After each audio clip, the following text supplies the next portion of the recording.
वर्षी त्या रांजणच्या पाटलाचे हातपाय कापणारे माझे शिवाजी महाराज आठवतात। अहो 14व्या वर्षी त्या रांजणच्या पाटलाचे हातपाय कापून जेव्हा महासाहेब जिजाऊंकडे जातात तेव्हा महासाहेब सांगते होतात की आऊ साहेब, अहो तुम्ही त्या रांजणच्या पाटलाचे हातपाय कापून सोडून का दिले? तेव्हा छत्रपती शिवाजी महाराज म्हणतात, आई साहेब, जेव्हा त्या रांजणच्या पाटलाकडे एखादा व्यक्ती बघेल ना तेव्हा पुन्हा असं कृत्य करणार नाही। मला वाटतं तीच गोष्ट आज पुन्हा करायला हवी।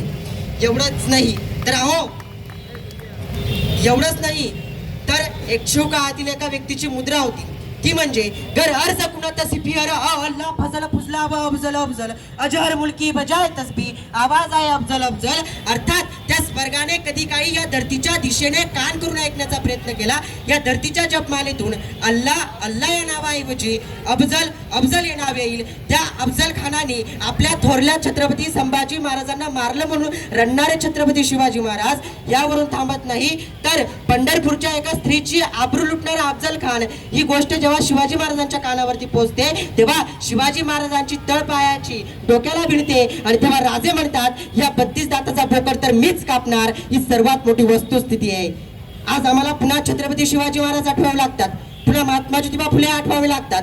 अहो महात्मा ज्योतिबा फुले म्हणाले होते की ही भारताची स्त्री शिकली पाहिजे, पण आज स्त्री सुरक्षित झाली पाहिजे। आज फक्त भाषेत येऊन चालणार नाही तर जनतेसमोर जायला हवं, ही सर्वात मोठी वस्तुस्थिती आहे। बोला छत्रपती शिवाजी महाराज की।